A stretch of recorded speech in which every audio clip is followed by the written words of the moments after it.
7. The Wedding. Inigo allowed Fezzik to open the door, not because he wished to hide behind the giant's strength, but rather because the giant's strength was crucial to their entering. Someone would have to force the thick door from its hinges, and that was right up Fezzik's alley. "It's open," Fezzik said, simply turning the knob, peering inside. Open? Inigo hesitated. Close it then. There must be something wrong. Why would something as valuable as the prince's private zoo be left unlocked? "It smells of animals something awful in there," Fezzik said. "Did I get a whiff?" Let me think, Inigo said. I'll figure it out. And he tried to do his best, but it made no sense. You didn't leave diamonds lying around on the breakfast table, and you kept the Zoo of Death shut and bolted. So there had to be a reason. It was just a matter of exercising your brain power, and the answer would be there. The answer to why the door happened to be unlocked was really this. It was always unlocked. And the reason for that was really this. Safety. No one who had entered via the front door had ever survived to exit again. The idea basically belonged to Count Rugen, who helped the prince architect the place. The prince selected the location, the farthest corner of the castle grounds, away from everything, so the roars wouldn't bother the servants. But the count designed the entrance. The real entrance was by a giant tree, where a root lifted and revealed a staircase, and down you went until you arrived at the 5th level.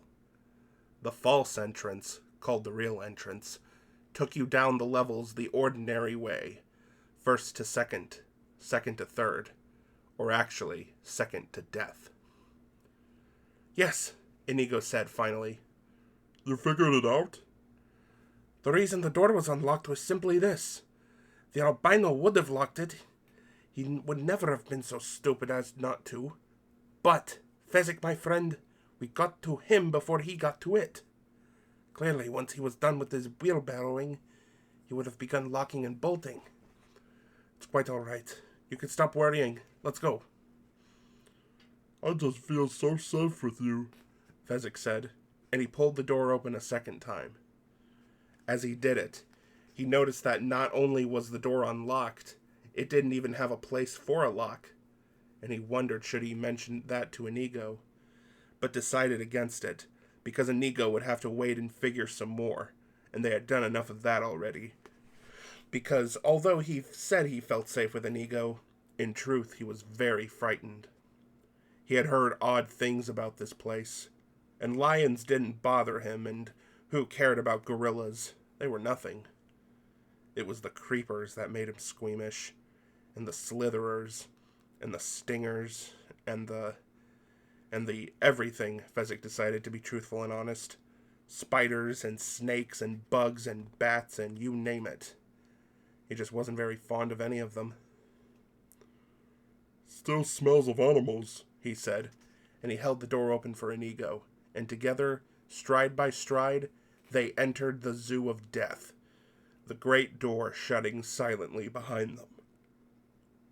Quite a bizarre place, Inigo said, moving past several large cages in which were cheetahs and hummingbirds and other swift things. At the end of the hall was another door with a sign above it saying, "To Level 2." They opened that door and saw a flight of stairs leading very steeply down. "Careful," Inigo said. "Stay close to me and watch your balance." They started down toward the 2nd level. "If I tell you something, will you promise not to laugh at me, or mock me, or be mean to me?" Fezzik asked. "My word," Inigo nodded. "I'm just scared to pieces," Fezzik said. "Be sure it ceases," Inigo said right back. "Oh, that's a wonderful rhyme."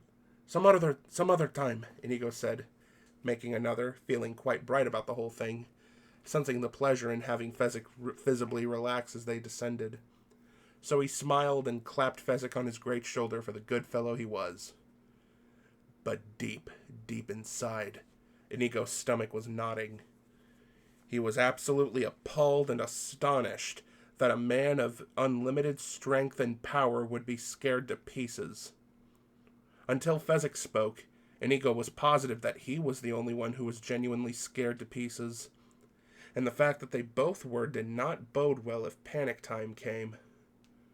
Someone would have to keep his wits, and he had assumed automatically that since Fezzik had so few, he would find retaining them not all that difficult. No good, Inigo realized. Well, he would simply have to do his best to avoid panic situations, and that was that. The staircase was straight and very long, but eventually they reached the other end of it. Another door. Fezzik gave it a push. It opened. Another corridor lined with cages. Big ones, though, and inside, great baying hippos and a 20-foot alligator thrashing angrily in shallow water. "We must hurry," Inigo said, picking up the pace. "Much as we might like to dawdle." And he half ran toward a sign that said, "To Level 3. Inigo opened the door and looked down, and Fezzik peered over his shoulder. Inigo said. This staircase was different. It was not nearly as steep, and it curved halfway, so that whatever was near the bottom of it was quite out of sight as they stood at the top preparing to go down. There were strange candles burning high on the walls out of reach. The shadows they made were very long and very thin. "Well, I'm certainly glad I wasn't brought up here," Inigo said, trying for a joke. "There," Fezzik said, the rhyme out before he could stop it. Inigo exploded. "Really? If you can't maintain control, I'm going to send you right back up, and you can just wait there all by yourself." "Don't leave me. Don't make me leave you, please. I meant to say beer. I don't know how the F got in there." "I'm really losing patience with you. Come along," Inigo said, and he started down the curving stairs, Fezzik following. And as the door closed behind them, two things happened. 1, the door, quite clearly, locked. 2, out went the candles on the high walls. "Don't be frightened!" Inigo screamed. I'm not! Fezzik screamed right back. And then, above his heartbeat, he managed, "What are we going to do?" "Simple," said Inigo after a while. "Are you frightened too?" asked Fezzik in the darkness. "Not remotely," Inigo said with great care. "And before I meant to say easy. I don't know how the SSSS got in there. Look, we can't go back, and we certainly don't want to stay here. So we just must keep going on as we were before these little things happened. Down. Down is our direction, Fezzik. But I can tell you're a bit edgy about all this, so out of the goodness of my heart, I will let you walk down not behind me and not in front of me, but right next to me. On the same step, stride for stride. And you put an arm around my shoulder, because that will probably make you feel better. And I, so as not to make you feel foolish, will put an arm around your shoulder, and thus, safe, protected together, we will descend." "Will you draw your sword with your free hand?" "I already have. Will you make a fist with yours?" "It's clenched." "Then let's look on the bright side. We're having an adventure, Fezzik, and most people live and die without being as lucky as we are." They moved down one step, then another, then 2, then 3 as they got the hang of it. "Why do you think they locked the door behind us?" Fezzik asked as they moved. "To add spice to our trip, I suspect," replied Inigo. It was certainly one of his weaker answers, but the best he could come up with. "Here's where the turn starts," said Fezzik, and they slowed, making the sharp turn without stumbling, continuing on down. "And I took away the candles for the side reason. Spice?" "Most likely. Don't squeeze me quite so hard." "Don't you squeeze me quite so hard." By then they knew they were for it. There has been, for many years, a running battle among jungle zoologists as to just which of the giant snakes is the biggest. The anaconda men were forever trumpeting the Orinoco specimen that weighed well over 500 pounds, while the Python people never failed to reply by pointing out that the African rock found outside Zambezi measured 34 feet 7 inches. The argument, of course, is silly, because biggest is a vague word, having no value whatever in arguments if one is serious. But any serious snake enthusiast would admit, whatever his schooling, that the Arabian Garstini, though shorter than the python and lighter than the anaconda, was quicker and more ravenous than either. And this specimen of Prince Humperdinck's was not only remarkable for its speed and agility, it was also kept in a permanent state, just verging on the outskirts of starvation. So the first coil came like lightning as it dropped from above them, and pinioned their hands so the fist and sword were useless. And the second coil imprisoned their arms, and, "Do something!" Inigo cried. "I can't! I can't! You do something!" "Fight it, Fezzik!" "It's too strong for me." "Nothing is too strong for you." The third coil was done now, around the upper shoulders, and the fourth coil, the final coil, involved the throat. And Inigo whispered in terror because he could hear the beast breathing now, actually feel its breath. "Fight it!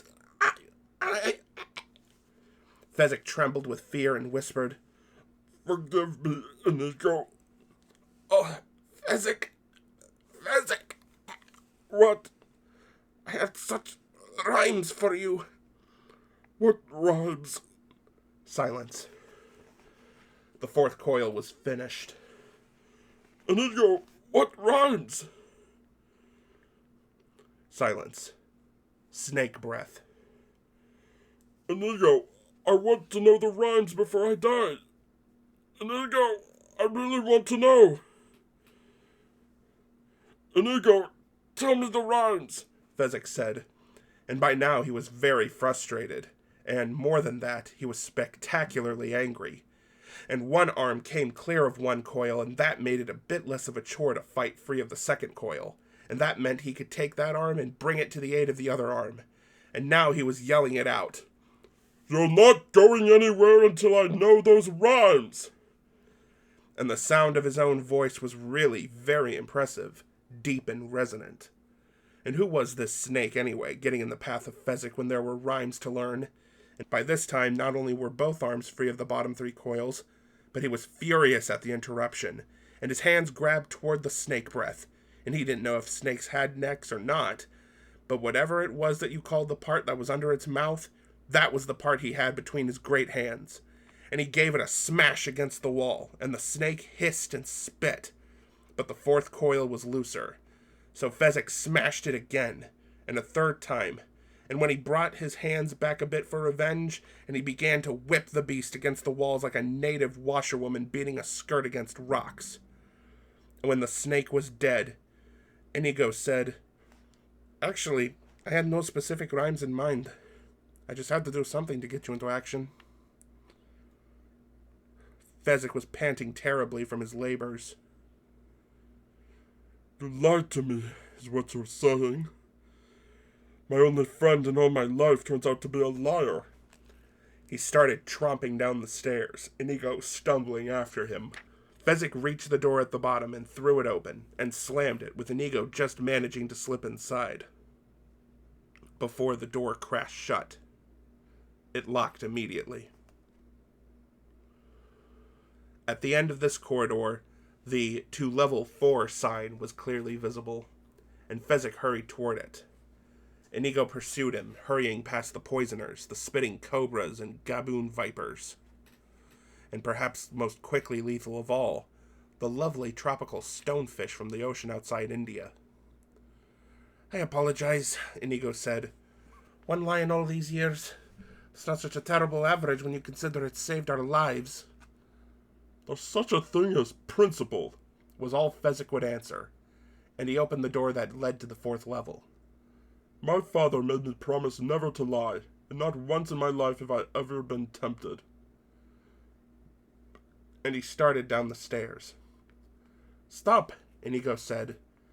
"At least examine where we're going." It was a straight staircase, but completely dark. The opening at the far end was invisible. It can't be as bad as where we've been.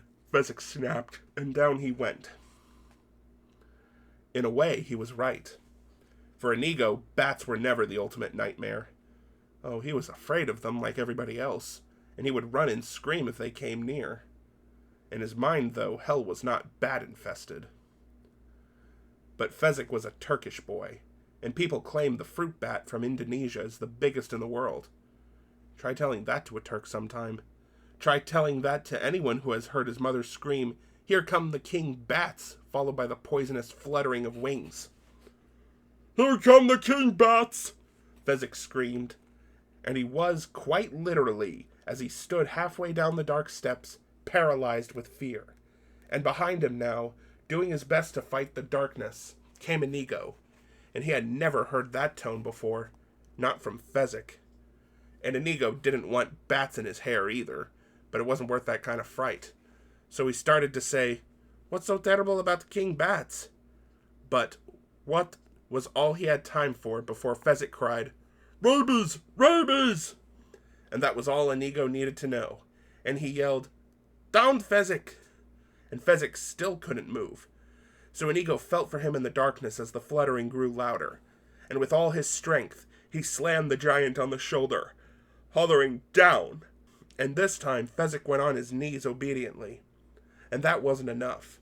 Not nearly. So Inigo slammed him again, crying, "Flat! Flat! All the way down!" Until Fezzik lay on the black stairs, shaking, and Inigo knelt above him, the great six-fingered sword flying into his hands. And this was it. This was a test to see how far down the 90 days of brandy had taken him.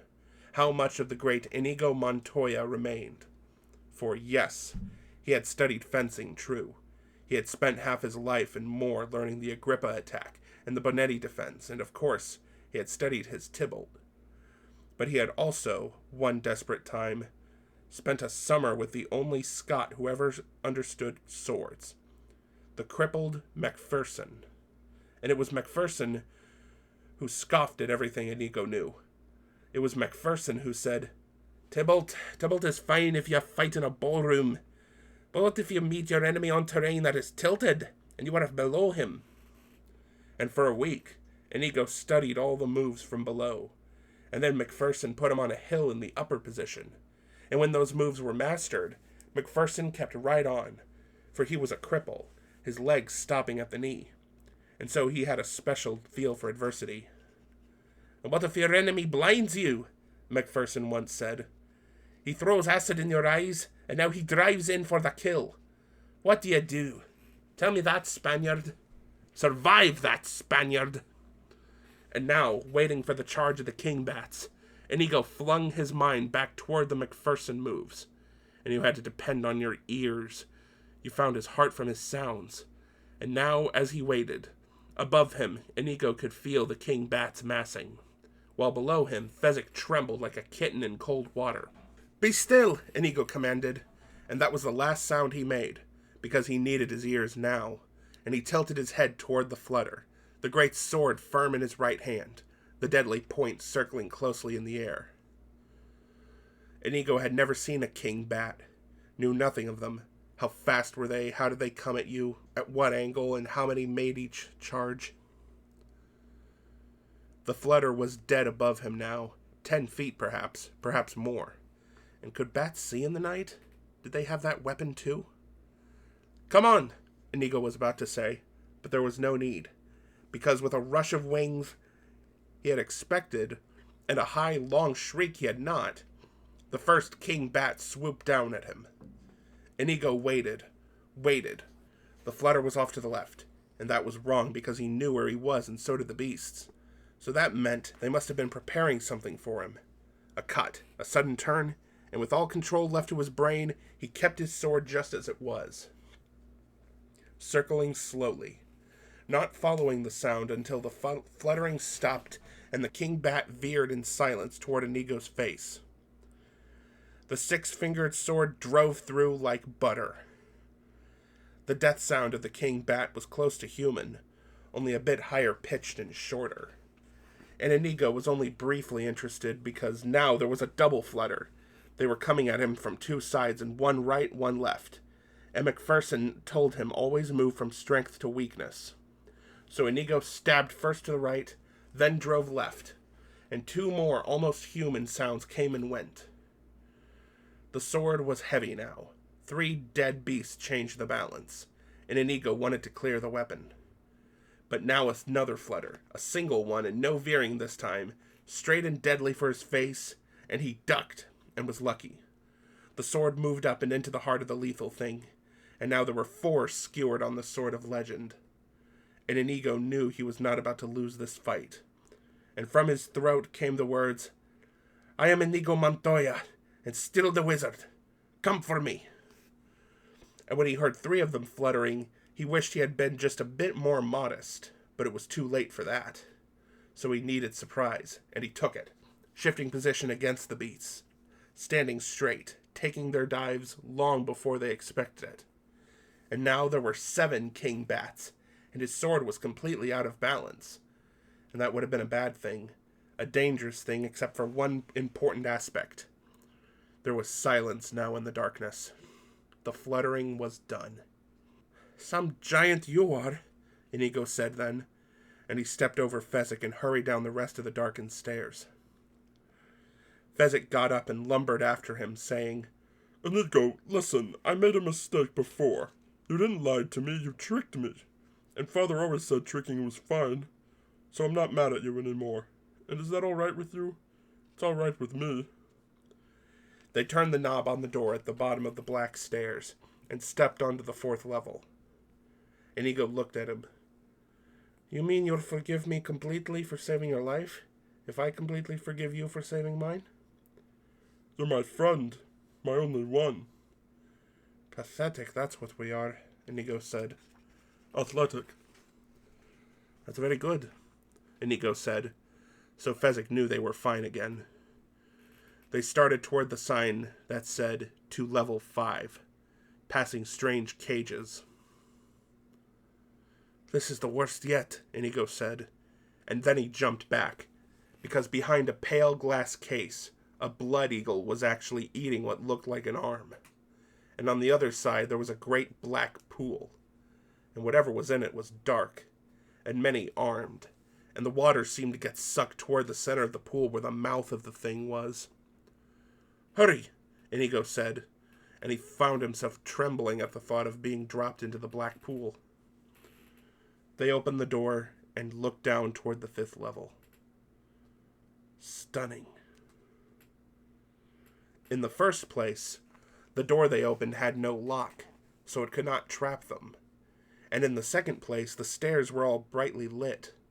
And in the third place, the stairs were absolutely straight. And in the 4th place, it wasn't a long flight at all. And in the main place, there was nothing inside.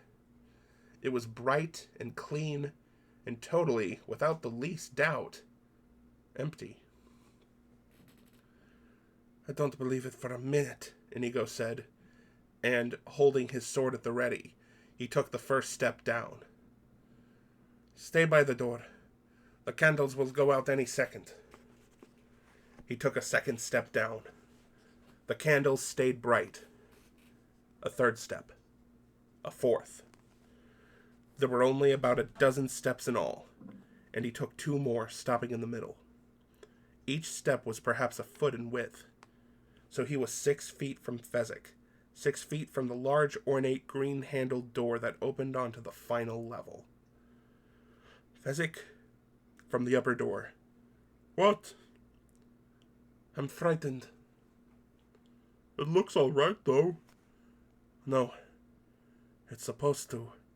That's to fool us. Whatever we've gotten by before, this must be worse." "But there's nothing to see, Inigo." Inigo nodded. "That's why I'm so frightened." He took another step down toward the final, ornate, green-handled door. Another. 4 steps to go. 4 feet to go. 48 inches from death. Inigo took another step. He was trembling now, almost out of control. "Why are you shaking?" Fezzik from the top. "Death is here." He took another step down. 24 inches to dying. Can I join you too? Can I join you now? Inigo shook his head. No point in your dying too. But it's empty. No. Death is here. Now he was out of control. If I could see it, I could fight it. Fezzik didn't know what to do. I'm Inigo Montoya, the wizard. Come for me. He turned around and around, sword ready, studying the brightly lit staircase. Now you're scaring me, Fezzik said, and he let the door close behind him and started down the stairs. Inigo started up after him, saying, "No." They met on the 6th step. 72 inches from death now. The green speckled recluse doesn't destroy as quickly as the stonefish, and many think the mamba brings more suffering, what with the ulcerating and all. But gram for gram, nothing in the universe comes close to the green speckled recluse. Among other spiders, compared with the green speckled recluse, the Black Widow was a rag doll. Prince Humperdinck's recluse lived behind the ornate green handle on the bottom door. She rarely moved, unless the handle turned. Then she struck like lightning. On the 6th stair, Fezzik put his arm around Inigo's shoulder. We'll go down together, step by step. There's nothing there, Inigo. To the 5th step. There has to be. Why? Because the prince is a fiend, and Rugen is his twin misery. And this is their masterpiece. They moved to the 4th step. That's wonderful thinking, Inigo, Fezzik said, loud and calmly. But inside, he was starting to go to pieces. Because here he was, in this nice, bright place, and his one friend in all the world was cracking from the strain. And if you were Fezzik, and you hadn't much brain power, and you found yourself 4 stories underground in a zoo of death, looking for a man in black that you really didn't think was down there, and the only friend you had in all the world was going quickly mad, what did you do? 3 steps now. If you were Fezzik, you panicked. Because if Inigo went mad, that meant the leader of this whole expedition was you. And if you were Fezzik, you knew the last thing in the world you could ever be was a leader. So Fezzik did what he always did in a panic situation. He bolted. He just yelled and jumped for the door and slammed it open with his body, never even bothering with the niceties of turning that pretty green handle. And as the door gave behind his strength, he kept right on running until he came to the giant cage. And there, inside and still, was the man in black. Fezzik stopped then, relieved greatly, because seeing that silent body meant one thing. Inigo was right. And if Inigo was right, he couldn't be crazy. And if he wasn't crazy, then Fezzik didn't have to lead anybody anywhere. And when that thought reached his brain, Fezzik smiled. Inigo, for his part, was startled at Fezzik's strange behavior. He saw no reason for it whatsoever, and was about to call after Fezzik, when he saw a tiny green speckled spider scurrying down from the door handle. So he stepped on it with his boot as he hurried to the cage. Fezzik was already inside the place, kneeling over the body. "Don't say it," Inigo said, entering. Fezzik tried not to, but it was on his face. Dead. Inigo examined the body.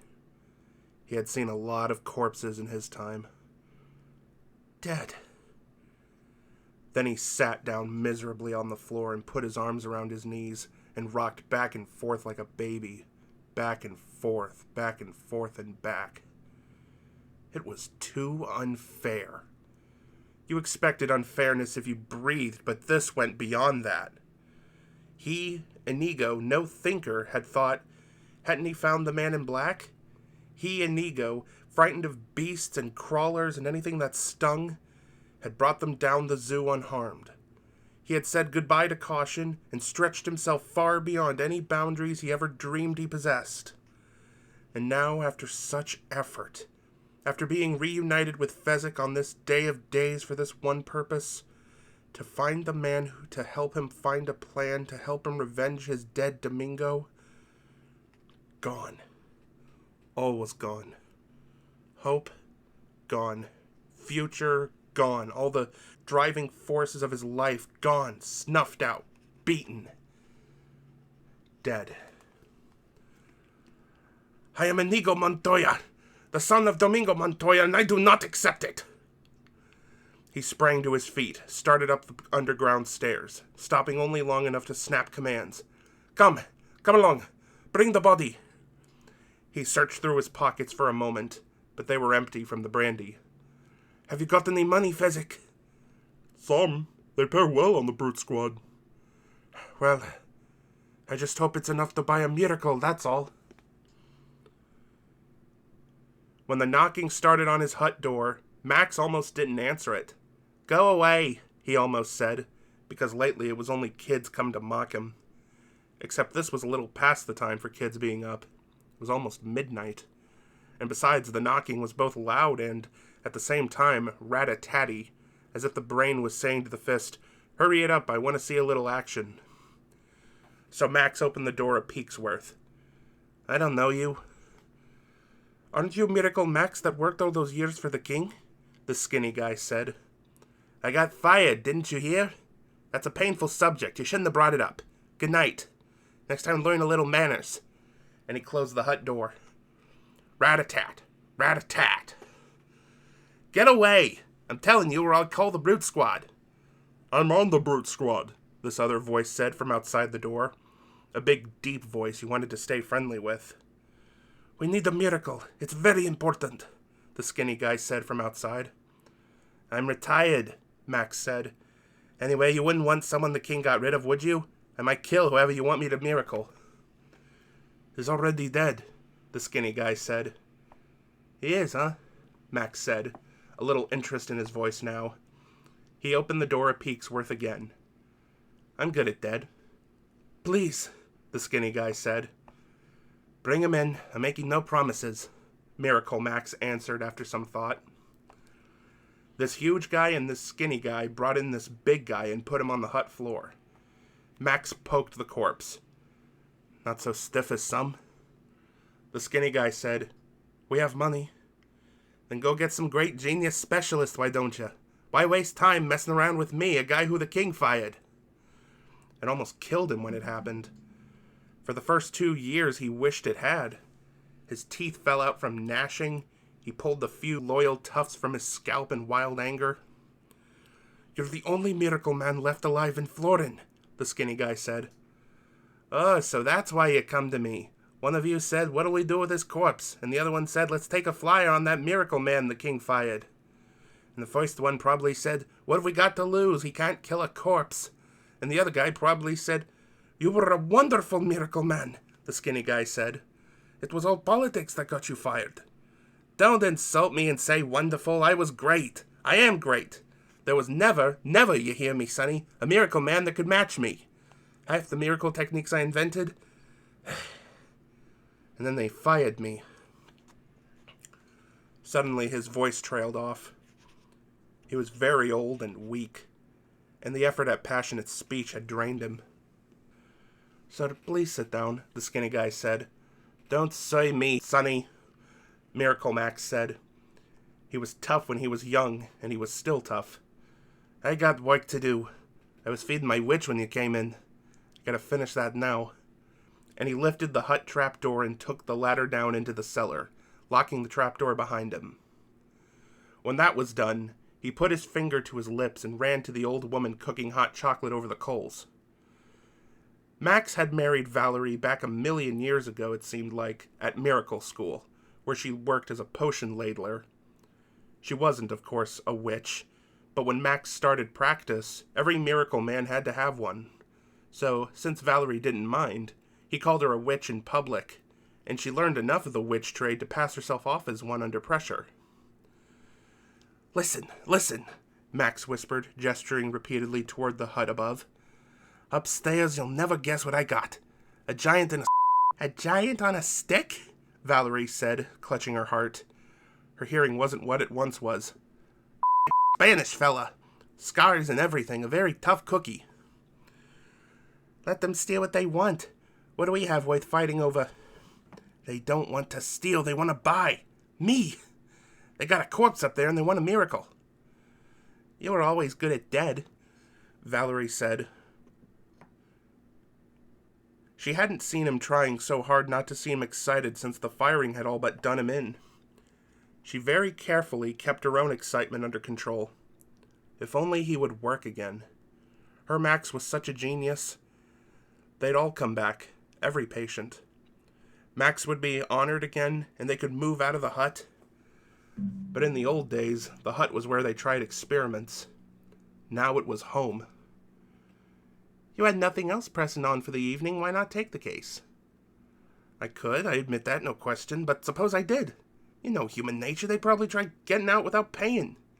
How can I force a giant to pay if he don't want to? Who needs that kind of grief? I'll send them on their way and you bring them a nice cup of chocolate. Besides, I was halfway through an article on Eagle's Claws that was very well written. Get the money in advance. Go. Demand. If they say no, out with them. If they say yes, bring the money down to me. I'll feed it to the frog. They'll never find it even if they change their mind and try to rob it back. Max started back up the ladder. What should I ask for? What should I ask for? I haven't done a miracle. It's, 3 years now? Prices may have skyrocketed. 50, you think? They got 50, I'll consider. If not, out they go. Right, Valerie agreed. And the minute Max had shut the trap door, she clambered silently up the ladder and pressed her ear to the ceiling. Sir, we're in a terrible rush, so... this one voice said. Don't you hurry me, sonny. You hurry a miracle man, you get rotten miracles. That what you want? You'll do it then? I didn't say I'd do it, sonny. Don't try pressuring a miracle man. Not this one. You try pressuring me, out you go. How much money you got? Give me your money, Fezzik, the same voice said again. Here's all I've got, this great voice boomed. You count it, Inigo. There was a pause. 65 is what we've got, the one called Inigo said. Valerie was about to clap her hands with joy when Max said, I never worked for anything that little in my life. You gotta be joking. Excuse me again, I gotta go belch my witch. She's done eating by now. Valerie hurried back to the coals and waited until Max joined her. No good, he said. They only got 20. Valerie stirred away at the stove. She knew the truth, but dreaded having to say it, so she tried another tack. We're practically out of chocolate powder. 20 could sure be a help at the barterers tomorrow. No chocolate powder? Max said, visibly upset. Chocolate was one of his favorites, right after cough drops. Maybe if it was a good cause, you could lower yourself to work for 20, Valerie said. Find out why they need the miracle. They probably lie. Use the bellows cram if you're in doubt. Look, I would hate to have it on my conscience if we didn't do a miracle when nice people were involved. You're a pushy lady, Max said, but he went back upstairs. Okay, he said to the skinny guy. What's so special I should bring back out all the hundreds of people pestering me every day for my miracles, this particular fella? And believe me, it better be worthwhile. Inigo was about to say, so he can tell me how to kill Count Rugen. But that didn't quite sound like the kind of thing that would strike a cranky miracle man as aiding the general betterment of mankind. So he said, he's got a wife. He's got 15 kids. They haven't a shred of food. If he stays dead, they'll starve. So, oh, Sonny, are you a liar? Max said, and he went to the corner and got out a huge bellows. I'll ask him. Max grunted, lifting the bellows toward Wesley. He's a corpse. He can't talk, Inigo said. We got our ways, was all Max would answer. And he stuck the huge bellows way down into Wesley's throat and started to pump. You see, Max explained as he pumped, there's different kinds of dead. There's sort of dead, mostly dead, and all dead. This fella here, he's only sort of dead, which means there's still a memory inside. There's still bits of brain. You apply a little pressure here, a little more there. Sometimes you get results. Wesley was beginning to swell slightly now from all the pumping. What are you doing? Fezzik said, starting to get upset. Never mind, I'm just filling his lungs. I guarantee you it ain't hurting him. He stopped pumping the bellows after a few moments more, and then started shouting into Wesley's ear. What's so important? What's here worth coming back for? What you got waiting for you? Max carried the bellows back to the corner, and then got out a pen and paper. It takes a while for that to work its way out, so he might as well answer me some questions. How well do you know this guy? Inigo didn't much want to answer that, since it might have sounded strange admitting they'd only met once alive, and then to duel to the death. How do you mean exactly? He replied. Well, for example, Max said, was he ticklish or not? Ticklish? Inigo exploded angrily. Ticklish? Life and death are all around and you talk ticklish? Don't you yell at me, Max exploded right back. And don't you mock my methods. Tickling can be terrific in the proper instances. I had a corpse once, worse than this fellow, mostly dead he was, and I tickled him and tickled him. I tickled his toes, and I tickled his armpits and his ribs, and I got a peacock feather and went after his belly button. I worked all day and I worked all night, and the following dawn, mark me, this corpse said, I just hate that. And I said, hate what? And he said, being tickled, I've come all the way back from the dead to ask you to stop. And I said, you mean this, what I'm doing now with the peacock feather, it bothers you? And he said, yo, you couldn't guess how much it bothers me, and of course, I just kept on asking questions about tickling, making him talk back to me, answer me, because I don't have to tell you, once you get a corpse really caught up in conversation, the battle's half over. True love. Fezzik grabbed onto Inigo in panic, and they both pivoted, staring at the man in black, who was silent again. True love, he said. Inigo cried. You heard him. True love is what he wants to come back for. That's certainly worthwhile. Sonny, don't you tell me what's worthwhile. True love is the best thing in the world. Except for cough drops, everyone knows that. Then you'll save him? Fezzik said. Yes, absolutely, I would save him, if he had said true love. But you misheard, whereas I, being an expert on the bellows cram, will tell you what any qualified tongue man will only be happy to verify. Namely that the F sound is hardest for the corpse to master, and that it therefore comes out the. And what your friend said was to bluff, by which he meant, obviously, to bluff. Clearly he's either involved in a shady business deal or a card game and wishes to win, and that is certainly not reason enough for a miracle. I'm sorry, I never change my mind once it's made up. Goodbye, take your corpse with you. Liar! Liar! Shrieked suddenly from the now open trapdoor. Miracle Max whirled. Back, witch, he commanded. I'm not a witch, I'm your wife. She was advancing on him now, in ancient, tiny fury. And after what you've just done, I don't think I want to be that anymore. Miracle Max tried to calm her, but she was having none of it. He said true love, Max. Even I could hear it. True love, true love. Don't go on, Max said, and now there was pleading coming from somewhere. Valerie turned toward Inigo. He is rejecting you because he is afraid. He's afraid he's done, that the miracles are gone from his once majestic fingers. Not true, Max said. You're right, Valerie agreed. It isn't true. They never were majestic, Max. You were never any good. The ticklish cure. You were there. You saw. A fluke. All the drowners I returned? Chance. Valerie, we've been married 80 years. How can you do this to me? Because true love is expiring and you haven't got the decency to tell why you won't help. Well, I do, and I say this. Prince Humperdinck was right to fire you. Don't say that name in my hut, Valerie. You made a pledge to me you never breathe that name. Prince Humperdinck, Prince Humperdinck, Prince Humperdinck. At least he knows a phony when he sees one. Max fled toward the trapdoor, his hands going to his ears. But this is his fiancée's true love, Inigo said then. If you bring him back to life, he will stop Prince Humperdinck's marriage. Max's hand left his ears. This corpse here. He comes back to life, Prince Humperdinck suffers. Humiliations galore, Inigo said. Now that's what I call a worthwhile reason, Miracle Max said. Give me the 65. I'm on the case. He knelt beside Wesley. He said. What? Valerie said. She knew that tone. While you were doing all that talking, he slipped from sort of dead to mostly dead. Valerie tapped Wesley in a couple of places. Stiffening, she said. You'll have to work around that. Max did a few taps himself. Do you suppose the oracle's still up? Valerie looked at the clock. I don't think so. It's almost 1. Besides, I don't trust her all that much anymore. Max nodded. I know, but it would have been nice to have a little advance hint on whether this is going to work or not. He rubbed his eyes. I'm tired going in. I wish I'd known in advance about the job. I'd have napped this afternoon. He shrugged.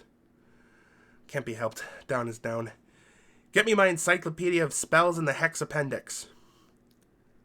I thought you knew all about this kind of thing, Inigo said, starting to get upset himself now.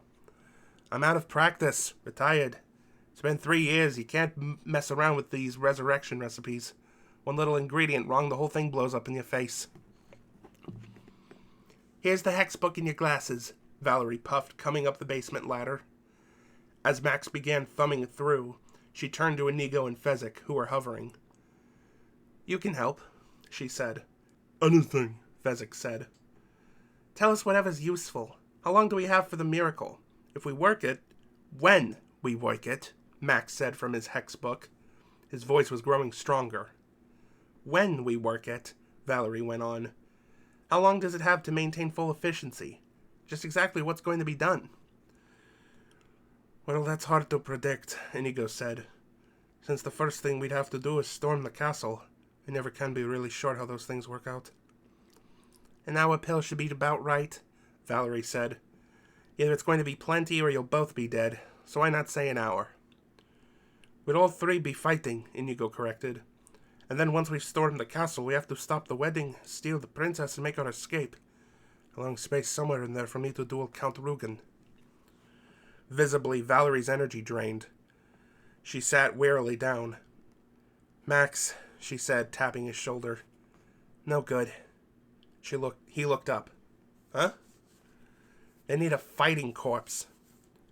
Max shut the hex book. No good, he said.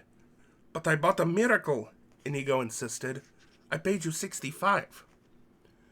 Look here, Valerie thumped Wesley's chest. Nothing.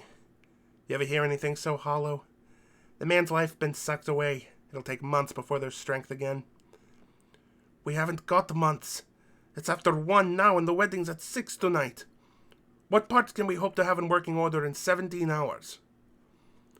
Well, Max said, considering. Certainly the tongue. Absolutely the brain, and with luck, maybe a little slow walk if you nudge him gently in the right direction. Inigo looked at Fezzik in despair. What can I tell you? Max said. You needed a phantasmagoria. And you never could have gotten one of those for 65, Valerie added consolingly. Insert by William Goldman. Little cut here, 20 pages maybe. What happens basically is an alternation of scenes. What's going on in the castle, then what's the situation with the Miracle Man, back and forth, and with every shift he gives the time. Sort of, there were now 11 hours until 6 o'clock, that kind of thing.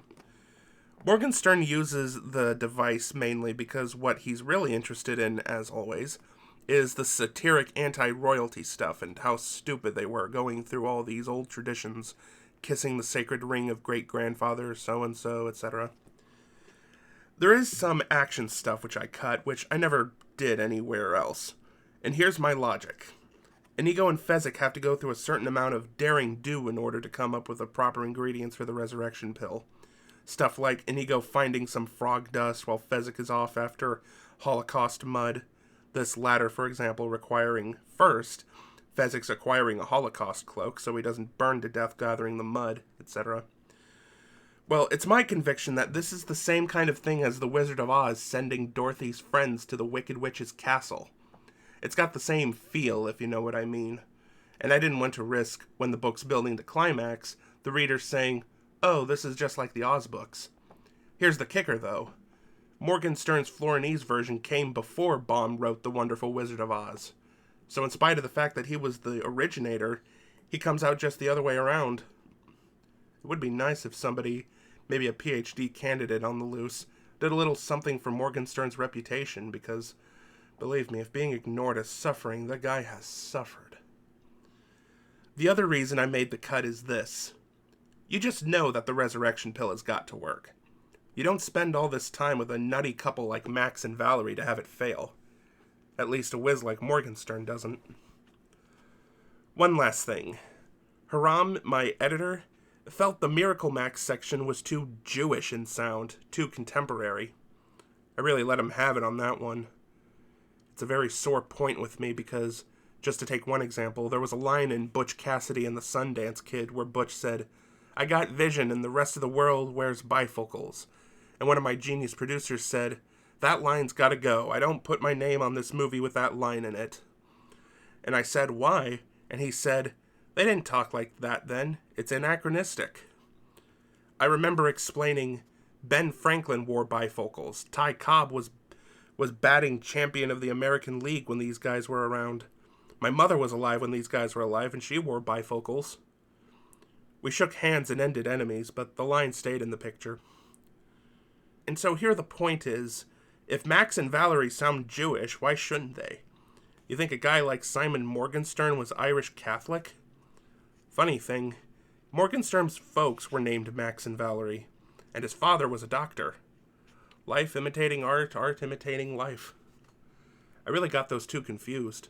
Sort of like I can never remember if Claret is Bordeaux wine or Burgundy. They both taste good is the only thing that really matters, I guess. And so does Morgenstern, and we'll pick it up again later, 13 hours later to be precise. 4 in the afternoon, 2 hours before the wedding.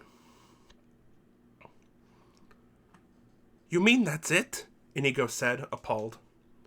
"That's it," Max nodded proudly. He had not been up this long a stretch since the old days, and he felt terrific. Valerie was so proud. "Beautiful," she said. She turned to Inigo then. "You sound so disappointed. What did you think a resurrection pill looked like?" "Not like a lump of clay the size of a golf ball," Inigo answered. Insert by William Goldman. Me again, last time this chapter. No, that is not anachronistic either. There were golf balls in Scotland 700 years ago. And not only that, remember, Inigo had studied with Macpherson the Scot. As a matter of fact, everything Morgenstern wrote is historically accurate. Read any decent book on Florinese history. "I usually give them a coating of chocolate at the last minute. It makes them look a lot better," Valerie said. "It must be 4 o'clock, Max said then. "Better get the chocolate ready so it'll have time to harden." Valerie took the lump with her and started down the ladder to the kitchen. "You never did a better job. Smile." "It'll work without a hitch?" Inigo said. Max nodded very firmly, but he did not smile. There was something in the back of his mind bothering him. He never forgot things. Not important things. And he didn't forget this either. He just didn't remember it in time. At 4:45, Prince Humperdinck summoned Yellen to his chambers. Yellen came immediately, though he dreaded what was, he knew, about to happen. As a matter of fact, Yellen already had his resignation written and in an envelope in his pocket. "Your Highness," Yellen began. "Report," Prince Humperdinck said. He was dressed brilliantly in white, his wedding costume. He still looked like a mighty barrel, but brighter. "All of your wishes have been carried out, Highness. Personally, I have attended to each detail." He was very tired, Yellen was, and his nerves long past frayed. "Specify," said the prince. He was 75 minutes away from his first female murder, and he wondered if he could get his fingers to her throat before even the start of a scream. He had been practicing on giant sausages all the afternoon, and had the movements down pretty pat, but then giant sausages weren't necks, and all the wishing in the world wouldn't make them so. "All passages to the castle itself have been resealed this very morning, save the main gate. That is now the only way in, and the only way out. I have changed the lock to the main gate. There is now only one key to the new lock, and I keep it wherever I am. When I am outside with the 100 troops, the key is in the outside lock, and no one can leave the castle from the inside. When I am with you, as I am now, the key is in the inside lock, and no one may enter from the outside."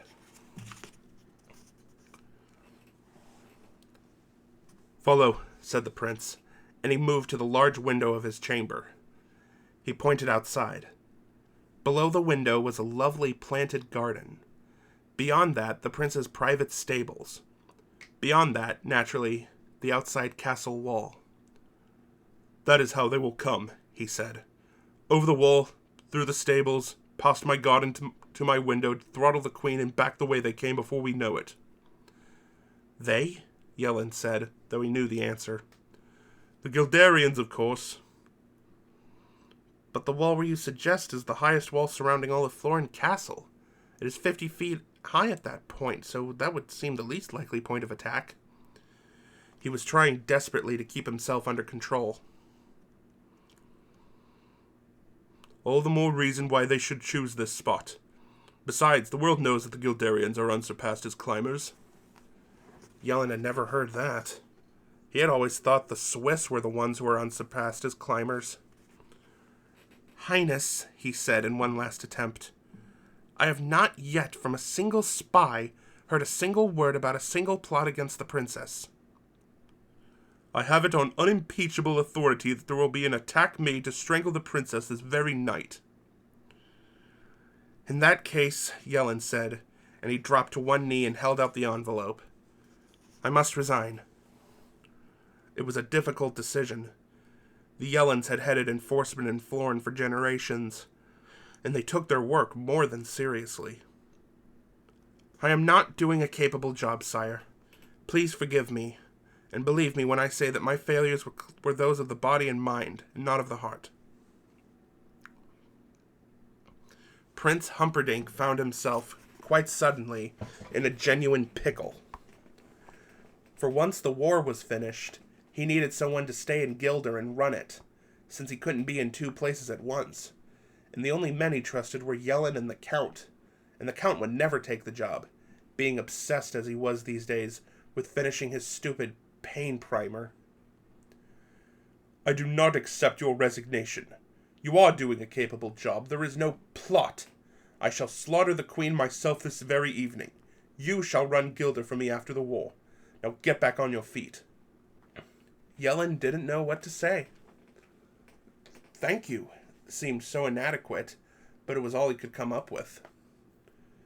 "Once the wedding is done, I shall send her to make ready, while I shall, with boots carefully procured in advance, make tracks leading from the wall to the bedroom, and returning then from the bedroom to the wall.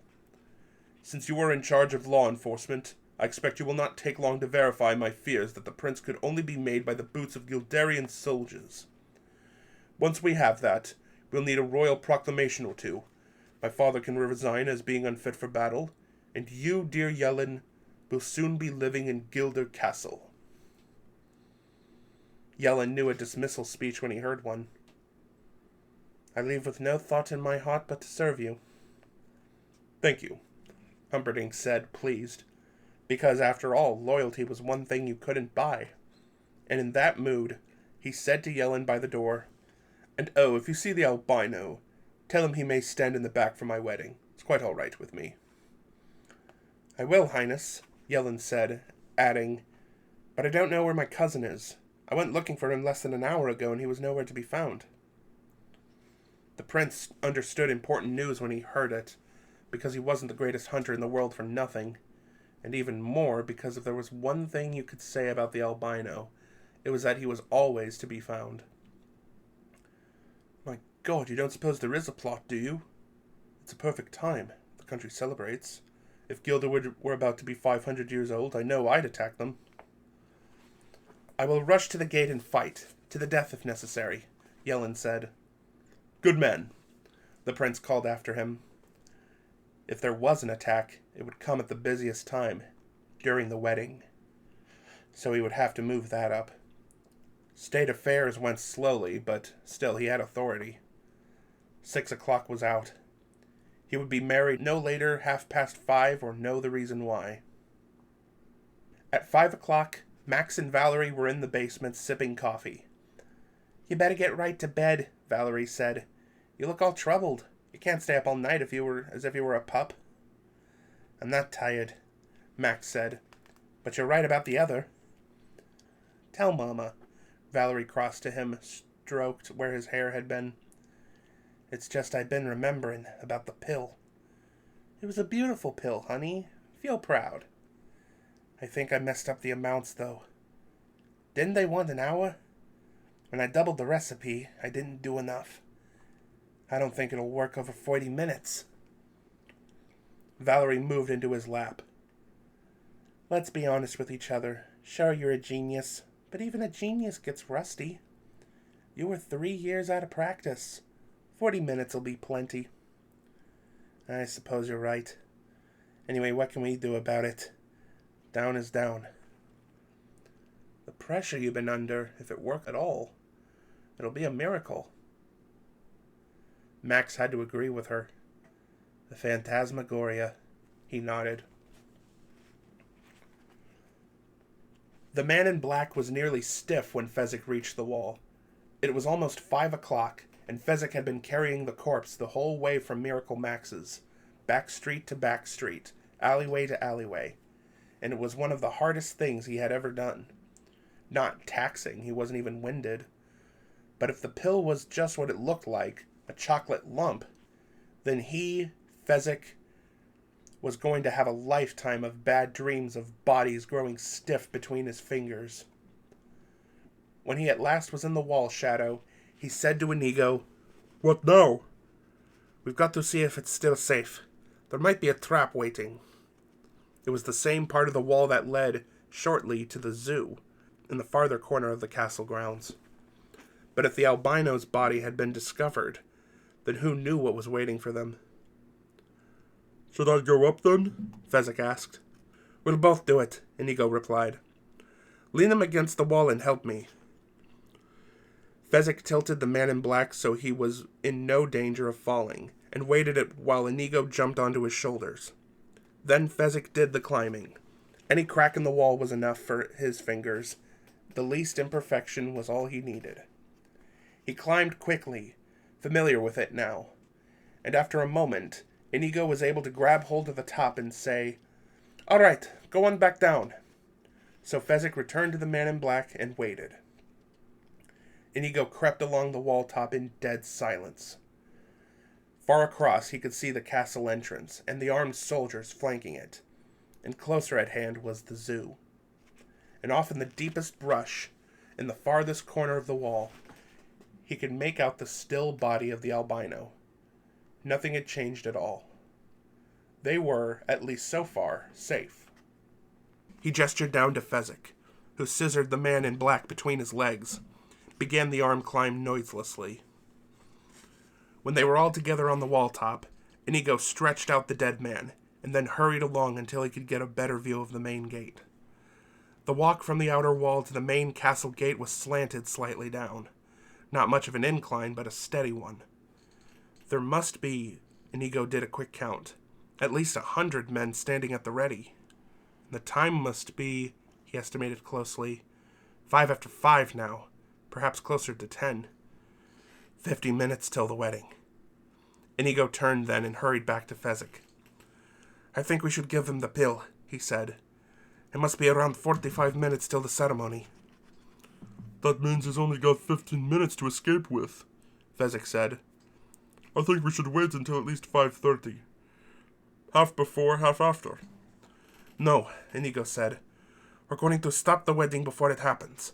That's the best way, at least to my mind. Before they're all set. In the hustle and bustle beforehand, that's when we should strike. Fezzik had no further rebuttal. Anyway, Inigo said, we don't know how long it takes to swallow something like this. I could never get it down myself. I know that. We'll have to force feed him, Inigo said, unwrapping the chocolate-colored lump. Like a stuffed goose. Put our hands around his neck and kind of push it down into whatever comes next. I'm with you, Inigo, Fezzik said. Just tell me what to do. Let's get him in a sitting position, I think, don't you? I always find it's easier swallowing sitting up than lying down. I'll have to really work at it, Fezzik said. He's completely stiff by now. I don't think he'll bend easy at all. You can make him, Inigo said. I always have confidence in you, Fezzik. Thank you, Fezzik said. Just don't ever leave me alone. He pulled the corpse between them and tried to make him bend in half. But the man in black was so stiff, Fezzik had to really had to perspire to get him at right angles. How long do you think we'll have to wait before we know if the miracle's on or not? Your guess is as good as mine, Inigo said. Get his mouth as wide open as you can and tilt his head back a little, and we'll just drop it in and see. Fezzik worked at the dead man's mouth a little, got it the way Inigo said, tilted the neck perfect the first time, and Inigo knelt directly above the cavity, dropped the pill down, and as it hit the throat he heard, "Couldn't beat me alone, you dastards! Well, I'll beat you apart! I'll beat you both together!" "You're alive!" Fezzik cried. The man in black sat immobile, like a ventriloquist dummy, just his mouth moving. That is perhaps the most childishly obvious remark I have ever come across. But what can you expect from a strangler?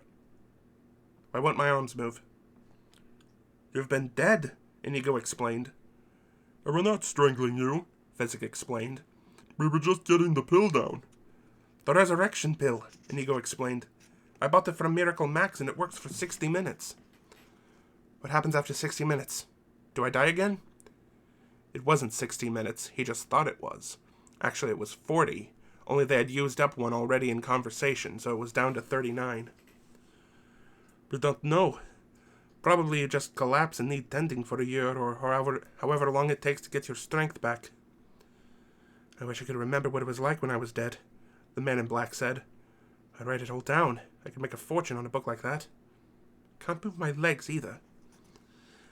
That will come. It's supposed to. Max said the tongue and the brain were shoo-ins, and probably you'll be able to move, but slowly.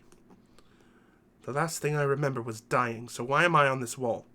Are we enemies? Have you got names? I'm the Dread Pirate Roberts, but you can call me Wesley. Fezzik. Inigo Montoya of Spain. Let me tell you what's been going on. He stopped and shook his head. No, he said. There's too much. It would take too long. Let me sum up for you. The wedding is at 6, which leaves us probably now something over half an hour to get in, steal the girl, and get out. But not before I kill Count Rugen. What are our liabilities? There is but one working castle gate, and it is guarded by perhaps 100 men. Wesley said, not as unhappy as he might have been ordinarily, because just then he began to be able to wiggle his toes. And our assets? Your brains, Fezzik's strength, my steel.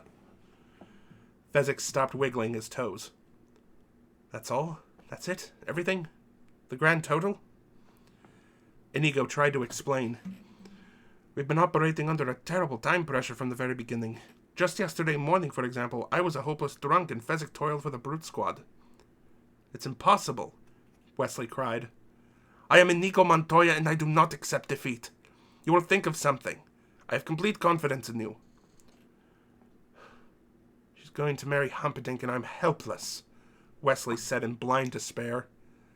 Lay me down again. Leave me alone. You're giving in too easily. We fought monsters to reach you. We risked everything because you have the brains to conquer problems. I have complete and absolute total confidence that you... I want to die, Wesley whispered, and he closed his eyes. If I had a month to plan, maybe I could come up with something. But this... His head rocked from side to side. I'm sorry. Leave me. You just moved your own head, Fezzik said, doing his best to be cheery. Doesn't that up your spirits? My brains, your strength, and his steel against 100 troops, and you think a little head jiggle is supposed to make me happy? Why didn't you leave me to death? This is worse. Lying here helpless while my true love marries my murderer. I just know once you're over your emotional outburst, you'll come up with... I mean, even if we even had a wheelbarrow, that would be something, Wesley said. Where did we put that wheelbarrow the albino had? Inigo asked. Over by the albino, I think, Fezzik replied. Maybe we can get a wheelbarrow, Inigo said. But why didn't you list that among our assets in the first place? Wesley said, sitting up, staring out the massed troops in the distance. You just sat up, Fezzik said, still trying to be cheery. Wesley continued to stare at the troops in the incline leading down toward them. He shook his head. What I'd give for a Holocaust cloak, he said then. There we can't help you, Inigo said. Will this do? Fezzik wondered, pulling out his Holocaust cloak. Where Inigo began. While you were after frog dust, Fezzik answered. It fit so nicely I just tucked it away and kept it. Wesley got to his feet then. All right, I'll need a sword eventually. Why? Inigo asked. You can barely lift one. True, Wesley agreed, but that's hardly common knowledge. Hear me now. There may be problems once we're inside. I'll say there may be problems, Inigo cut in. How do we stop the wedding? Once we do, how do I find the Count? Once I do, where will I find you again? Once we're together, how do we escape? Once we escape...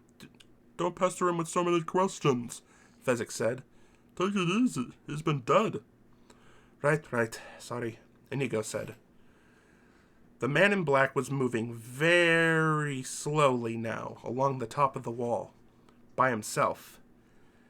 Fezzik and Inigo followed him through the darkness in the direction of the wheelbarrow. There was no denying the fact that there was a certain excitement in the air. Buttercup, for her part, felt no excitement whatsoever. She had, in fact, never remembered such a wonderful feeling of calm. Her Wesley was coming. That was her world. Ever since the prince had dragged her to her room, she had spent the intervening hours thinking of ways to make Wesley happy. There was no way he could miss stopping her wedding.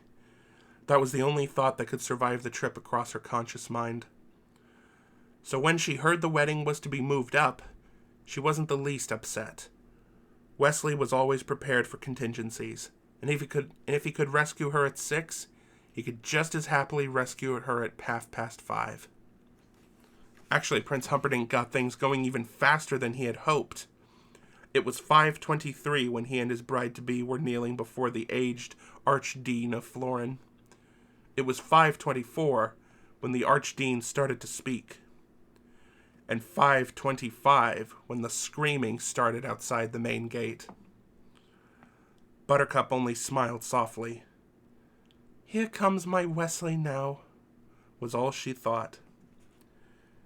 It was not, in point of fact, her Wesley that was causing the commotion out front. Wesley was doing all he could to simply walk straight down the incline toward the main gate without help. Ahead of him, Inigo struggled with a heavy wheelbarrow. The reason for its weight was that Fezzik stood in it, arms wide, eyes blazing, voice booming in terrible rage.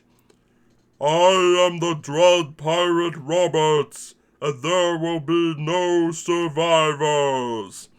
He said that over and over, his voice echoing and reverberating as his rage increased. He was standing there, gliding down through the darkness, quite an imposing figure seeming, all in all, probably close to 10 feet tall, with voice to match. But even that was not the cause of the screaming. Yellen, from his position by the gate, was reasonably upset at the roaring giant gliding down toward them through the darkness. Not that he doubted his 100 men could dispatch the giant. The upsetting thing was that, of course, the giant would be aware of that too, and logically there must be somewhere in the Dibness out there being any number of giant helpers. Other pirates, anything, who could tell? Still, his men held together remarkably staunchly. It was only when the giant got halfway down the incline that he suddenly, happily, burst into flame and continued his trip, saying, No survivors! No survivors! in a manner that could only indicate deadly sincerity. It was seeing him happily burning and advancing that started the brute squad to screaming. And once that happened, why, everyone panicked and ran. 8. Honeymoon. Once the panic was well underway, Yellen realized he had next to no chance of bringing things immediately under control. Besides, the giant was terribly close now, and the roar of, No survivors! Made it very hard to do any solid thinking. But fortunately, he had the sense to grab the one and only key to the castle and hide it on his person. Fortunately, too, Wesley had the sense to look for such behavior. Give me the key, Wesley said to Yellen, once Inigo had his sword securely pressuring Yellen's Adam's apple. I have no key, Yellen replied. I swear on the grave of my parents, May my mother's soul forever sizzle in torment if I am lying. Tear his arms off, Wesley said to Fezzik, who was sizzling a bit himself now, because there was a limit as to just how long a Holocaust cloak was really good for, and he wanted to strip a bit. But before he did that, he reached for Yellen's arms. This key, you mean? Yellen said, and he dropped it, and after Inigo had taken his sword, they let him run away. Open the gate, Wesley said to Fezzik. I'm so hot, Fezzik said. Can I please take this thing off first? And after Wesley's nod, he pulled the flaming cloak away and left it on the ground. Then unlocked the gate and pulled the door open enough for them to slip through. Lock it and keep the key, Fezzik, Wesley said. It must be after 5:30 by now. Half an hour left to stop the wedding. What do we do after we win? Fezzik said, working with the key, forcing the great lock to close. Where should we meet? I'm the kind of fellow who needs instructions. Before Wesley could answer, Inigo cried out and readied his sword. Count Rugen and 4 palace guards were rounding a corner and running toward them. The time was then 5:34. The wedding itself did not end until 5:31, and Humperdinck had to use all of his persuasive abilities to get even that much accomplished. As the screaming from outside the gate burst all bounds of propriety, the prince interrupted the Archdeacon with the gentlest manner and said, Holiness, my love is simply overpowering my ability to wait. Please skip on down to the end of the service. The time was then 5:27. Buttered Humperdinck and Buttercup, the Archdeacon said. I am very old, and my thoughts on marriage are few, but I feel I must give them to you on this most happy of days. The Archdeacon could hear absolutely nothing, and had been so afflicted since he was 85 or so. The only actual change that had come over him in the past years was that, for some reason, his impediment has gotten worse. Marriage, he said, very old. Unless you paid strict attention to his title and past accomplishments, it was very hard to take him seriously. Marriage, the Archdeacon began. Again, Holiness, I interrupt in the name of love. Please hurry along as best you can to the end. Marriage is a dream within a dream. Buttercup was paying little attention to the goings-on. Wesley must be racing down the corridors now. He always ran so beautifully. Even back on the farm, long before she knew her heart, it was good to watch him run. Count Rugen was the only other person in the room, and the commotion of the gate had him on edge. Outside the door he had his best 4 swordmen, so no one could enter the tiny chapel. But still, there were a lot of people screaming where the brute squad should have been. The 4 guards were the only ones left inside the castle, for the prince needed no spectators to the events that were soon to happen. If only the idiot cleric would speed things along. It was already 5:29. The dream of love wrapped within the greater dream of everlasting rest. Eternity is our friend. Remember that. And love will follow you forever. It was 5:30 when the prince stood up and approached the Archdeacon family. Man and wife, he shouted. Man and wife, say that! I'm not there yet, the Archdeacon answered. You just arrived, the prince replied. Now! Buttercup could picture Wesley rounding the final corner. There were 4 guards outside waiting. At 10 seconds per guard, she began figuring, but then stopped, because numbers had always been her enemy. She looked down at her hands. Oh, I hope he still thinks I'm pretty, she thought. Those nightmares took a lot out of me. Man and wife. You're man and wife, the Archdeacon said. Thank you, Holiness, the prince said, whirling toward Rugen. Stop that commotion, he commanded, and before his words were finished, the count was running for the chapel door. It was 5:31. It took a full 3 minutes for the count and the guards to reach the gate, and when they did, the count could not believe it. He had seen Wesley killed, and now there was Wesley, and with a giant and a strangely scarred, swarthy fellow. Something about the twin scars banked deep into his memory, but now was not the time for reminiscing. Kill them, he said to the fencers. But leave the middle-sized one until I tell you. And the 4 guards drew their swords. But too late. Too late and too slow. Because as Fezzik moved in front of Wesley, Inigo attacked, the great blade blinding, and the 4th guard was dead before the first one had had sufficient time to hit the floor. Inigo stood still for a moment, panting. Then he made a half-turn in the direction of Count Rugen, and executed a quick and well-formed bow. Hello, he said. My name is Inigo Montoya. You killed my father. Prepare to die. And in reply, the Count did a genuinely remarkable and unexpected thing. He turned and ran.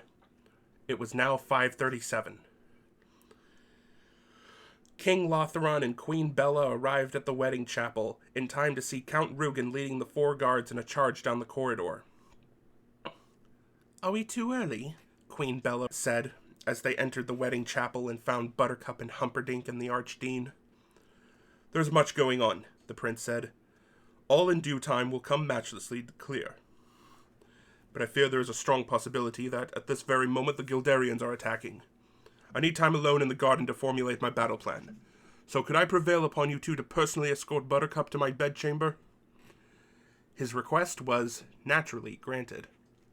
The prince hurried off then, and after one stop to unlock a closet and remove several pairs of boots that had once belonged to Guildarian soldiers, he hurried outside.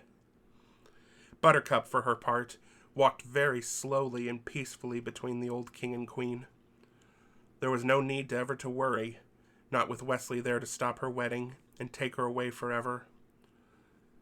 The truth of the situation did not take genuine effect until she was halfway to Humperdinck's room. There was no Wesley. No sweet Wesley. He had not seen fit to come for her. She gave a terrible sigh. Not so much of sadness as of farewell. Once she got to Humperdinck's room, it would all be done. He had a splendid collection of swords and cutlery. She had never seriously contemplated suicide before. Oh, of course she'd thought about it. Every girl does from time to time. But never seriously.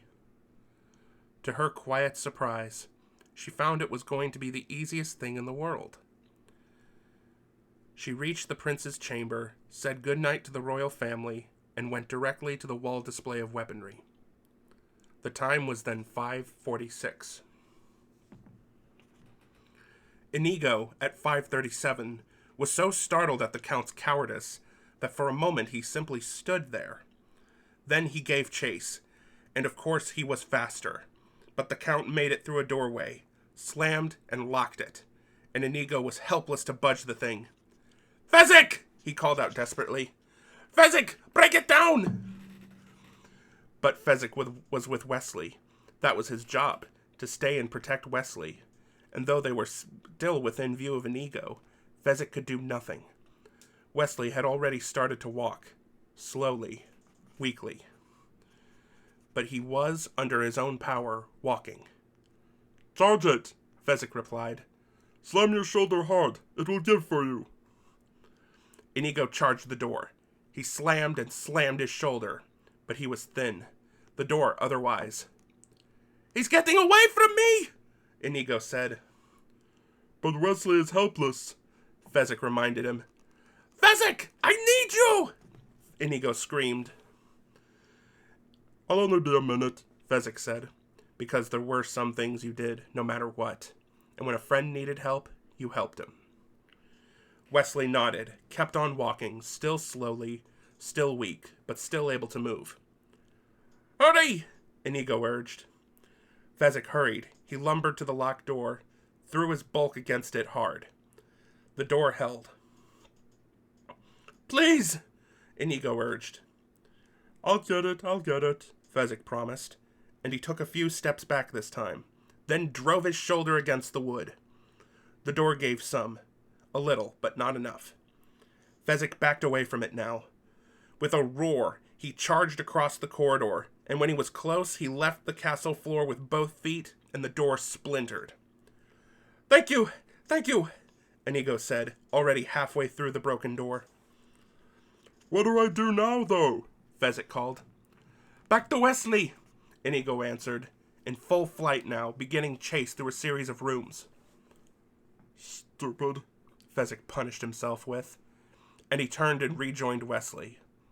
Only Wesley was no longer there. Fezzik could feel the panic starting inside him. There were half a dozen possible corridors. Which? Fezzik said, trying to figure it out, trying for once in his life to do something right. You'll pick the wrong one, knowing you, he said out loud. And then he took a corridor and started hurrying along it as fast as he could. He did pick the wrong one. Wesley was alone now. Inigo was gaining. He could see, instant to instant, flashes of the fleeing noble in the next room, and when he reached that place, the Count would have made it into the room beyond. But each time, Inigo was gaining.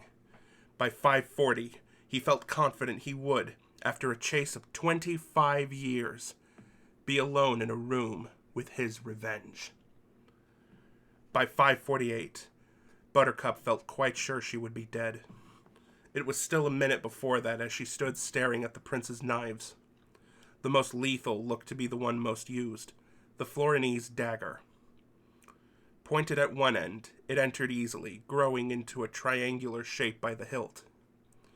For quicker bleeding, it was said. They were made in varying sizes, and the prince looked to be one of the largest, being wrist thick where it joined the handle. She pulled it from the wall, put it to her heart. There are always too few perfect breasts in this world. Leave yours alone, she heard. And there was Wesley on the bed. It was 5:48, and she knew that she would never die. Wesley, for his part, assumed he had until 6:15 for his hour to be up. That was, of course, when an hour was up. Only he didn't have an hour. Only 40 minutes. Till 5:55, actually. 7 minutes more. But as has been said, he had no way of knowing that. And Inigo had no way of knowing that Count Rugen had a Florinese dagger, or that he was an expert with the thing. It took Inigo until 5:41 before he actually cornered the Count. In a billiard room. Hello, he was about to say. My name is Inigo Montoya. You killed my father. Prepare to die. What he actually got out was somewhat less. Hello, my name is Inigo. And then the dagger rearranged his insides. The force of the throw sent him staggering backward into the wall. The rush of blood weakened him so quickly he could not keep his feet. Domingo, he whispered. And then he was, at 42 minutes after 5, lost on his knees. Buttercup was baffled by Wesley's behavior. She rushed to him, expecting to be met halfway in a wild embrace. Instead, he only smiled at her and remained where he was, lying on the prince's pillows, a sword beside his body. Buttercup continued the journey alone and fell onto her very one and darling Wesley. Gently, he said. At a time like this, that's all you can think to say? Gently?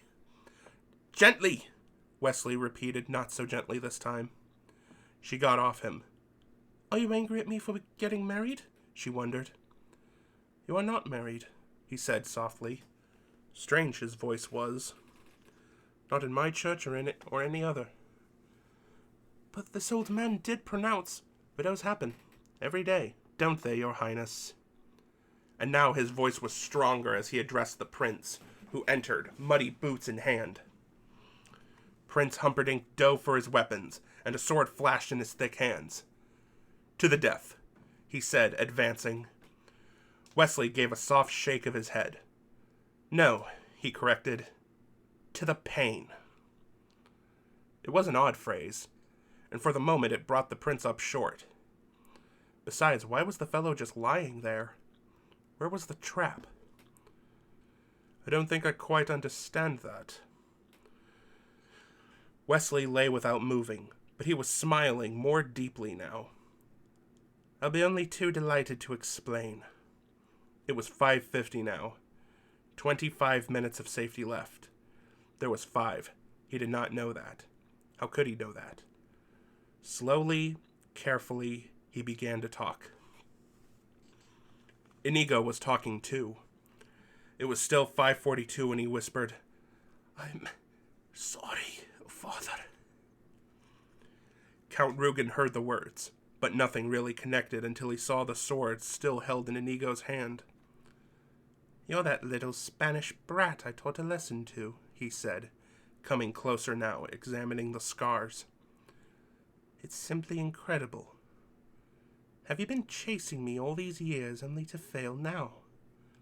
I think that's the worst thing I've ever heard of. How marvelous." Inigo could say nothing. The blood fauceted from his stomach. Count Rugen drew his sword. "Sorry, Father. I'm sorry." "I don't want your sorry. My name is Domingo Montoya, and I died for that sword. And you can keep your sorry. If you were going to fail, why didn't you die years ago and let me rest in peace?" And then McPherson was after him too. "Spaniards! I never should have tried to teach a Spaniard. They're dumb. They forget. What do you do with a wound? How many times did I teach you? What do you do with a wound?" "Cover it," Inigo said. And he pulled the knife from his body and stuffed his left fist into the bleeding. Inigo's eyes began to focus again. Not well, not perfectly, but enough to see the Count's blade as it approached his heart. And Inigo couldn't do much with the attack. Parry it vaguely, push the point of the blade into his left shoulder where it did no unendurable harm. Count Rugen was a bit surprised that his point had been deflected, but there was nothing wrong with piercing a helpless man's shoulder. There was no hurry when you had him. McPherson was screaming again. "Spaniards! Give me a anytime. At least the remember to use the wall when they have one.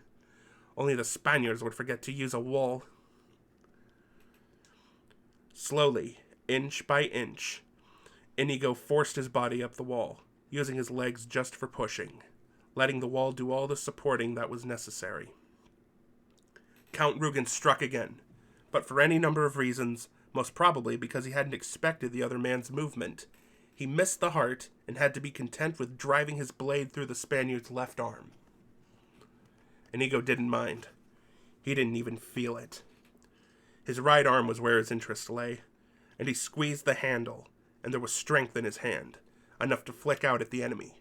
And Count Rugen hadn't expected that either, so he gave a little involuntary cry and took a step back to reassess the situation.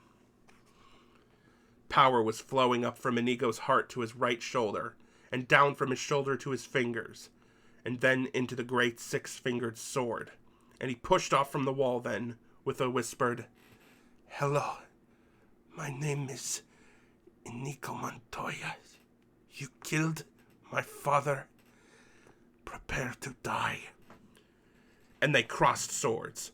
The Count went for the quick kill, the inverse Bonetti. No chance. "Hello, my name is Inigo Montoya. You killed my father. Prepare to die." Again they crossed, and the Count moved into a Marazzo defense, because the blood was still streaming. Inigo shoved his fist deeper into himself. "Hello, my name is Inigo Montoya. You killed my father. Prepare to die." The Count retreated around the billiard table. Inigo slipped in his own blood. The Count continued to retreat, waiting. "Hello, my name is Inigo Montoya. You killed my father. Prepare to die." He dug with his fist, and he didn't want to think what he was touching and pushing and holding into place. But for the first time, he was able to try a move. So the six-fingered sword flashed forward, and there was a cut down one side of Count Rugen's cheek. Another flash. Another cut. Parallel, bleeding. "Hello, my name is Inigo Montoya. You killed my father. Prepare to die." "Stop saying that!"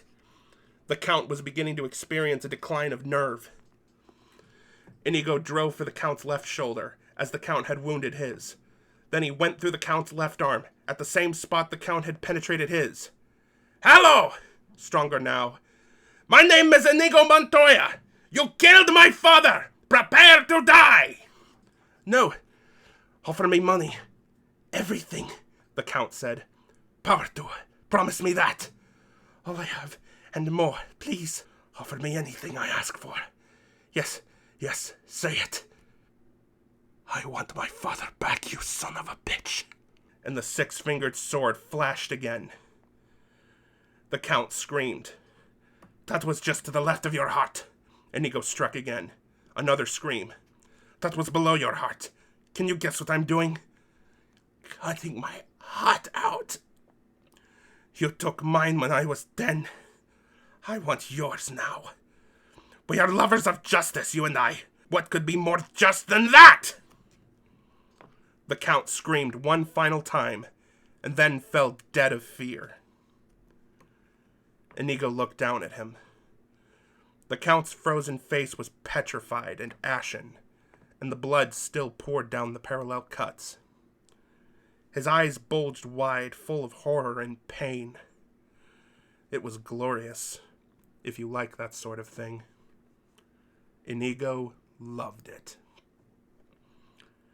It was 5:50 when he staggered from the room, heading he knew not where or for how long, but hoping only that whoever had been guiding him lately would not desert him now. "I'm going to tell you something once, and then whether you die or not is strictly up to you," Wesley said, lying pleasantly on the bed. Across the room, the prince held the sword high. "What I'm going to tell you is this. Drop your sword. And if you do, then I will leave with this baggage here," he glanced at Buttercup, "and you will be tied up, but not fatally, and will soon be free to go about your business. And if you choose to fight, well then, we will not both leave alive." "I expect to breathe a while," the prince said. "I think you are bluffing. You have been prisoner for months, and I myself killed you less than a day ago. So I doubt you have much might left in your arm." "Possibly true," Wesley agreed. "And when the moment comes, remember that. I might indeed be bluffing. I could in fact be lying right here because I lack the strength to stand. All that, weigh carefully. You're only alive now because you said 'to the pain.' I want that phrase explained." "My pleasure." It was 5:52 now. 3 minutes left. He thought he had 18. He took a long pause, then started speaking. "Surely you must have guessed I am no ordinary sailor. I am in fact Roberts himself." "I am in fact not the least surprised or awed." "To the pain means this. If we duel and you win, death for me. If we duel and I win, life for you. But life on my terms." "Meaning?" It could all still be a trap. His body was at the ready. "There are those who credit you with skill as a hunter, though I find that doubtful." The prince smiled. The fellow was baiting him. "Why?" "And if you hunt, well then surely when you tracked your lady, you must have begun at the Cliffs of Insanity. A duel was fought there.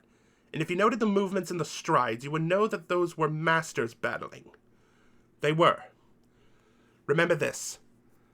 I won that fight. And I am a pirate. We have our special tricks with swords." It was 5:53. "I'm not unfamiliar with steel." "The first thing you lose will be your feet," Wesley said. "The left, then the right, below the ankle. You will have stumps available to use within 6 months.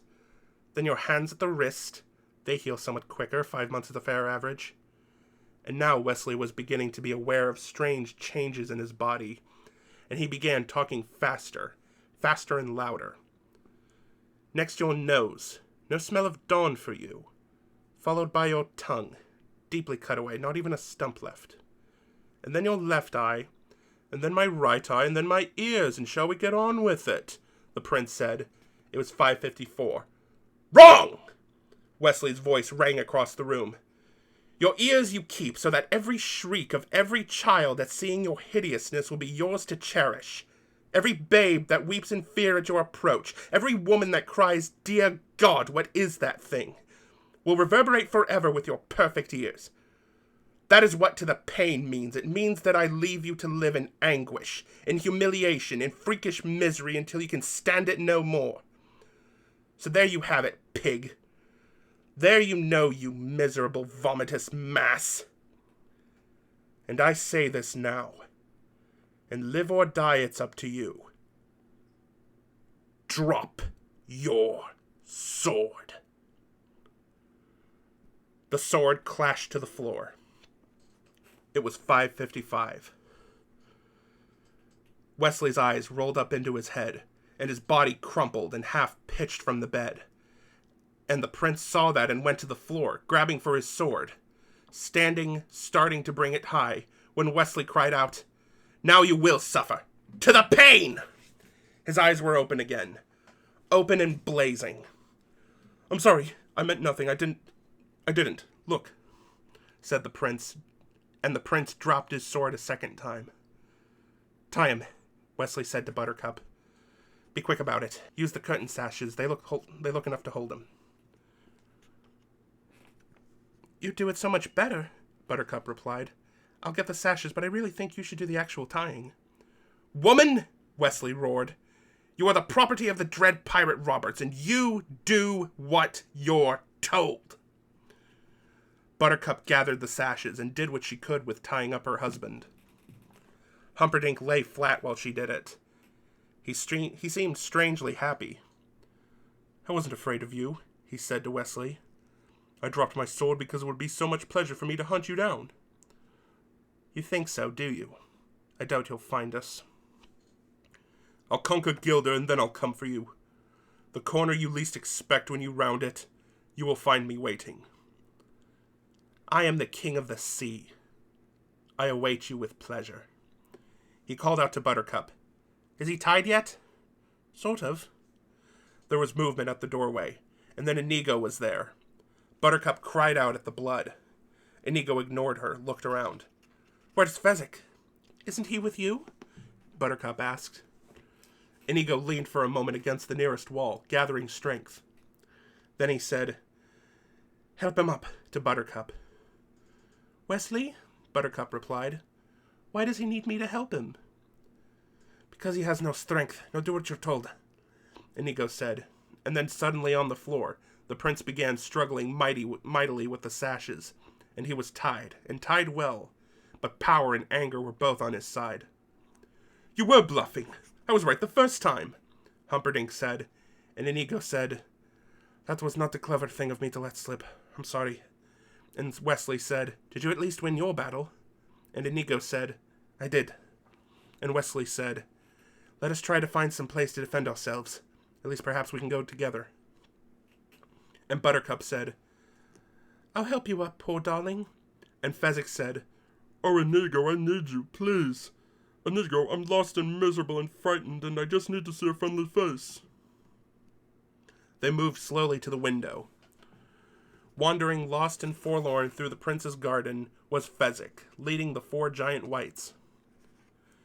Here, Inigo whispered. 3 friendly faces, Fezzik said, kind of bouncing up and down on his heels, which he always did when things were looking up.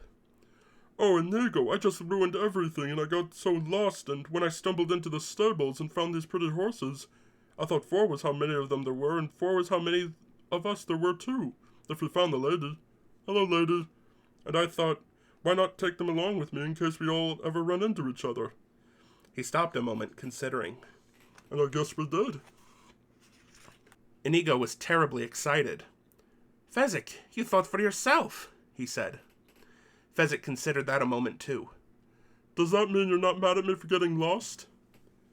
If we only had a ladder, Buttercup began. Oh, you don't need a ladder to get down here, Fezzik said. It's only 20 feet. I'll catch you. Only do it one at a time, please. There's not enough light, so if you all come at once, I might miss. So while Humperdinck struggled, they jumped, one at a time. and Fezzik caught them gently and put them on the whites, and he still had the key so they could get out the front gate. And except for the fact that Yellen had regrouped the brute squad, they would have gotten out without any trouble at all. As it was, when Fezzik unlocked the gate, they saw nothing but armed brutes in formation, Yellen at their lead, and no one smiling. Wesley shook his head. I am dry of notions. Child's play, of all people, Buttercup said, and she led the group toward Yellen. The Count is dead. The prince is in grave danger. Hurry now and you may yet save him. All of you, go! Not a brute moved. They obey me, Yellen said. And I am in charge of enforcement, and I, Buttercup said. I, she repeated, standing up in the saddle, a creature of infinite beauty and eyes that were starting to grow frightening. I, she said for the third and last time, am the Queen.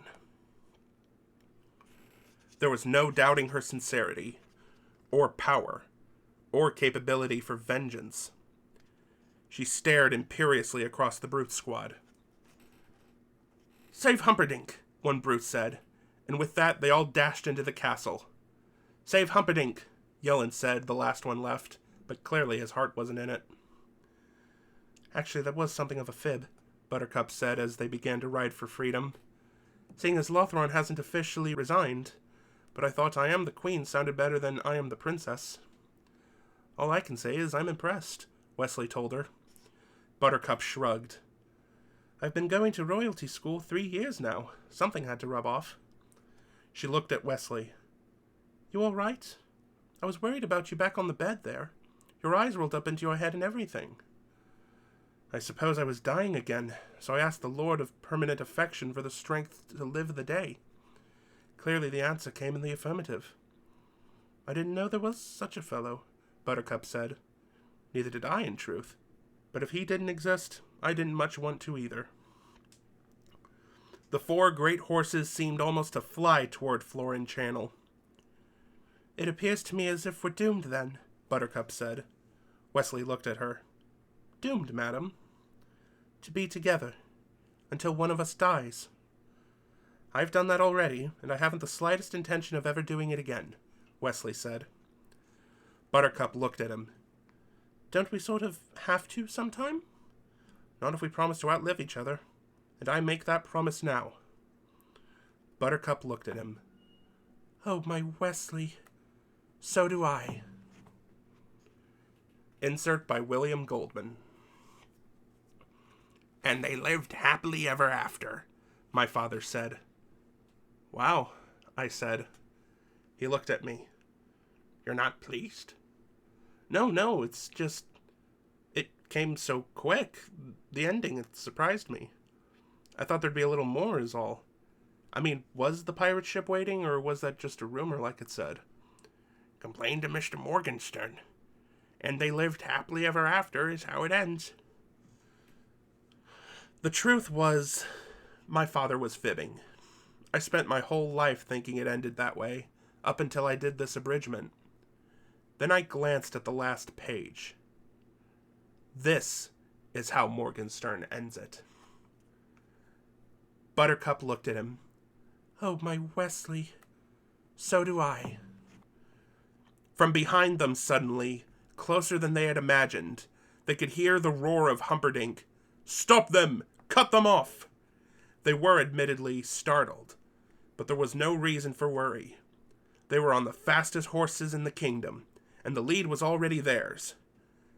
However, this was before Inigo's wound reopened, and Wesley relapsed again, and Fezzik took the wrong turn, and Buttercup's horse threw a shoe, and the night behind them was filled with the crescendoing sound of pursuit.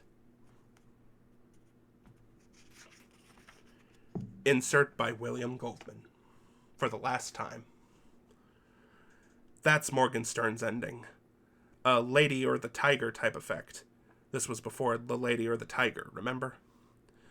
Now, he was a satirist, so he left it that way. And my father was, I guess I realized too late, a romantic, so he ended it another way. Well, I'm an abridger, so I'm entitled to a few ideas of my own. Did they make it? Was the pirate ship there? You can answer it for yourself. But for me, I say yes it was. And yes, they got away. And got their strength back, and had lots of adventures, and more than their share of laughs. But that doesn't mean I think they had a happy ending either.